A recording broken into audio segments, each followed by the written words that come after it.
생애 마지막 5분 서범석의 미수의 생.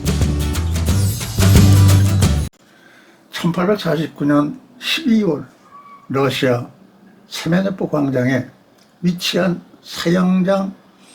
사형대 위에 반체제 혐의로 잡혀온 28세의 청년이 서 있었습니다.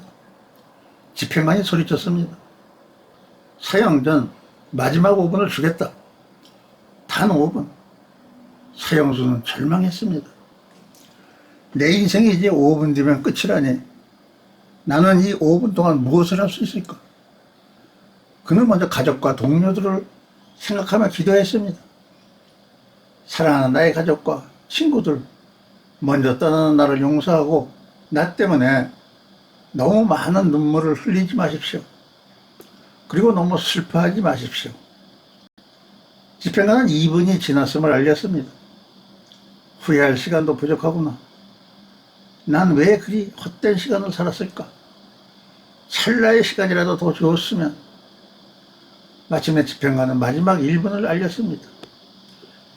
사형수는 두려움에 떨며 주위를 둘러보았습니다. 매서운 칼바람도 이제 느낄 수 없겠구나. 나의 맨발로 전해지는 땅의 냉기도 못 느끼겠구나. 볼 수도 만질 수도 없겠구나. 모든 것이 아쉽구나. 사형수는 처음으로 느끼는 세상의 소중함에 눈물을 흘렸습니다. 자, 이제 집행을 시작하겠어. 그때 사람들의 발자국 소리가 들리고 저편에서 사격을 위해 대열을 이루는 소리가 들렸습니다. 살고 싶다. 조금만 더, 조금이라도.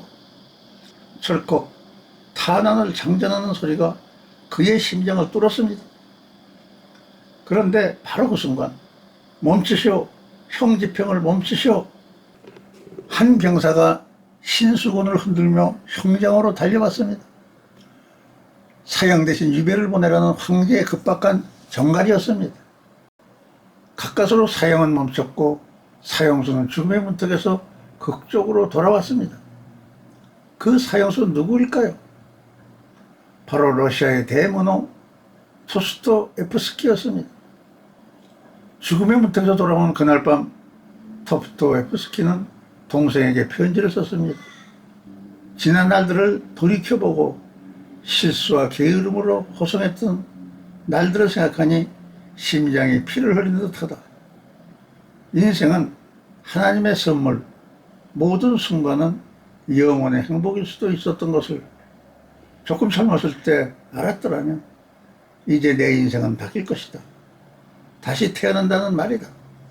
이후 시베리아에서 보낸 4년의 수용소 유배 생활은 그의 인생에서 가장 값진 인생이 되었습니다. 흑한 속에서 무려 5kg이나 되는 족쇄를 매단 채 지내면서도 창작 활동에 몰두했습니다. 글쓰기가 허락되지 않았던 유배 생활이었지만 시간을 낭비할 수 없어 종이 대신 머릿속으로 소설을 쓰기 시작했고 모든 것을 외워버리기까지 했습니다. 유배 생활을 마친 후 세상 밖으로 나온 토스토에프스키는 인생은 5분의 연속이란 각오로 글쓰기에 매달렸고 1881년 눈을 감을 때까지 수많은 불후의 명작을 발표했습니다. 죄아볼, 카르마조프의 형제들, 영원한 만남 등 지금까지도 널리 사랑받는 작품을 쓴 토스토에프스키는 훗날 백시라는 장편 소설에서 이렇게 썼습니다. 나에게 마지막 5분이 주어진다면 2분은 동지들과 작별하는데 2분은 삶을 돌아보는데 그리고 마지막 1분은 세상을 바라보는데 쓰고 싶다.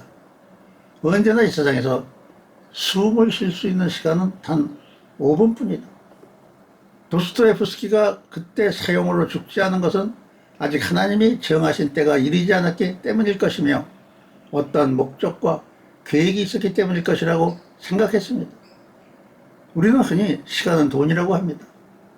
아닙니다. 시간은 생명입니다. 우리에게 주어진 생명이 곧 시간입니다. 몽테뉴는 이런 말을 했습니다. 누가 당신에게 돈을 구워달라면 당신은 주저할 것이다. 그런데 어디로 놀러 가자고 하면 당신은 크게 응할 것이다. 사람은 돈보다 시간을 빌려주는 것을 쉽게 생각한다.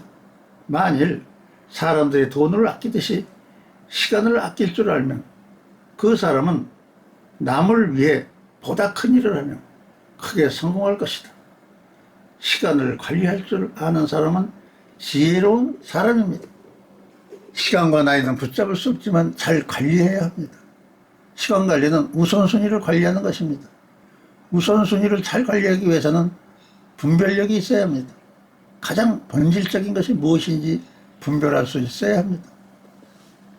시간 관리는 인생 관리입니다. 인생 관리는 곧 자기 관리입니다. 시간을 어디에 사용하냐에 따라 우리의 미래는 달라집니다.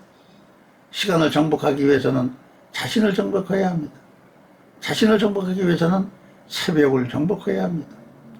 자신에게 주어진 소중한 날을 하루하루를 도스토옙스키가 가져보았던 마지막 순간의 5분처럼 소중하게 여기고 다음에 나중에 이 핑계 저 핑계로 미루지 말고 오늘도 하나님이 우리에게 허락하신 귀하고 좋은 날, 행복한 날이 되기 위해 최선을 다해 살아야 합니다. 우리 인생 살아가는 데 있어서 가장 중요한 금이 있다고 합니다. 황금, 소금, 지금입니다. 사람들은 말합니다. 그 중에 가장 중요한 것은 바로 지금이고, 가장 중요한 사람은 지금 만나는 사람이고, 가장 중요한 일은 지금 하고 있는 일이랍니다. 감사합니다.